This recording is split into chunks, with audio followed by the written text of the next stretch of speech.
بسم الله الرحمن الرحيم السلام الله عليكم ورحمة الله تعالى وبركاته وعن إذلكين با family إسماعيل عقيلة كسو دبادة برنامج كينا حكمة ما انتو سمحان كسو قادان دورنا كدوان تيهور إن شاء الله تعالى قبر ير أو لبدا قعان كوهي ستي لبا حبا أو تفاعة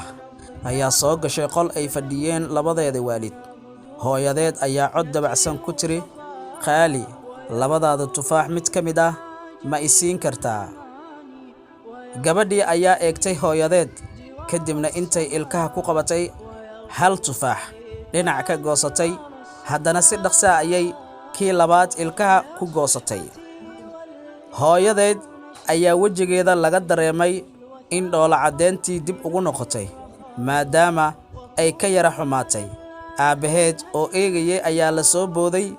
aabe waa ceeb sidaa hooyada haddii ay wax ku weydiiso waa la siiyaa gabadhii yareed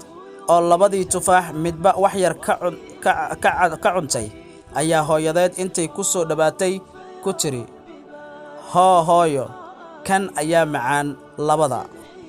qof kasta oo aad tahay waayo aragnimo kasta oo aad leedahay si kasta oo aad u haysato inaad cilmi leedahay marnabaha ku degdegin ficil yar oo qof sameeyay inaad durbadiiba ficillo ciladaysan ka bixiso qofna ha xugmin isla markiina go'aan ha ka gaarin sug sabir si qof kasta fursad uu ku sharaxo naftiisa wixii aad ku aragto way ka duwanaan karaan xaqiiqada adiga aad tabanayso guud ahaan barnaamijkeena maanta in xigmadda aan ku soo gudbinay aad ka baga doontaan ayaan jecelahay intaan barnaamijkan midkiisa xiga aynu ku kulmi doono familygeyga aan jecelahay family Ismaaciil Aqiila waa walaalkiin waa saaxiibkiin Ismaaciil Aqiila oo idinkaga tagaya sidaas iyo nabadiino nooli kulanti dambe oo xiiso leh assalaamu calaykum waraxmatullaahi ta'ala wabarakaatuh